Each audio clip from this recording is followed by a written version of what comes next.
Dziewczyny, dziękujemy wam za wsparcie. Dziękujemy wam, że bezgranicznie nas kochacie. W trudach tego życia wiele przy nas płacie. To druga połówka, teraz najlepszy przyjaciel. Dobre dziewczyny, dziękujemy wam za wsparcie. Dziękujemy wam, że bezgranicznie nas kochacie. W trudach tego życia wiele przy nas płacie. To druga połówka oraz najlepszy przyjaciel. Dobra dziewczyna, dziewczynka fałszywa. Pójdzie z tobą ogień, kiedy ty nam marzysz piwa. Ona ciebie kocha, ona jest prawdziwa. To prawdziwy diament, była to platyna. Nie ubliżaj nigdy, tylko o nią dbaj. Ona jest wrażliwa, ona chce dać tobie raj. Nikt dla ciebie nie poświęci się, tak pamiętaj. Twoja piękna dama, całym sercem ją kochaj. To jest twój skarb, to jest twoje piękno. To jest ta osoba, która może dać ci dziecko. To jest najważniejszy twój towarzysz życia. Z nią nie ukradniesz i nie masz nic do ukrycia. Nie powinie noga się, ona nie ucieka. To od niej masz wsparcie, to od niej rakieta. Będzie też przy tobie, gdy nadejdzie meta. I za światach nawet znajdzie cię twoja kobieta.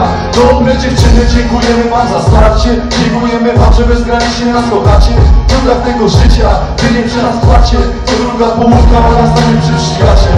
Dobre dziewczyny, dziękujemy wam za wsparcie. Dziękujemy wam, że bezgranicznie nas kochacie. W trudach tego życia, wy nie przy nas płacie. To druga połówka oraz najlepszy przyjaciel. Wśród dziewczyn zauważam coraz większy upadek. Szerzy się zepsucie już u małolatek. Trafić zawsze dobrze, szanse raczej słabe. Chyba, że chcesz człowieku strzepać. Tym bardziej doceniam te piękne Polki szczere, które wybierają dzieci, a nie menaż i karierę. Idą na spacer do parku, a nie w pijacką aferę. Dla nich ważne są uczucia, a nie kto ma pewną tego. Kobieta i mężczyzna tworzy rodzinę. Bez rodzin ten naród w końcu wyginie. Szukajcie do skutku, aż w końcu znajdziecie jedną, do której naprawdę pasujecie. Niech będzie dla was najważniejsza na świecie. Czeka na was zawsze, gdziekolwiek nie idziecie. A wy fałszywe dziwki idzie lepiej w inną stronę. Jestem dziś bardzo zajęty, gdzie zabieram moją żonę. Dziękujemy wam za wsparcie. Dziękujemy wam, że bezgranicznie nas kochacie. W trudach tego życia, wy nie przy nas płacie. To druga połówka oraz najlepszy przyjaciel. Dobre dziewczyny, dziękujemy wam za wsparcie. Dziękujemy wam, że bezgranicznie nas kochacie. W trudach tego życia, wy nie przy nas płacie. To druga połówka oraz najlepszy przyjaciel. A propos tytułu kawałka, mój synuś, jak się okazało, że moja żona...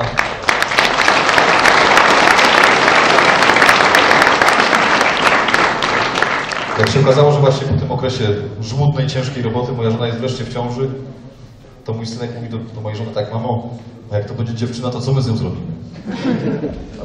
Urodził się na szczęście synek, na imię ma Wituś, ma już 3 tygodnie. Teraz przenosimy się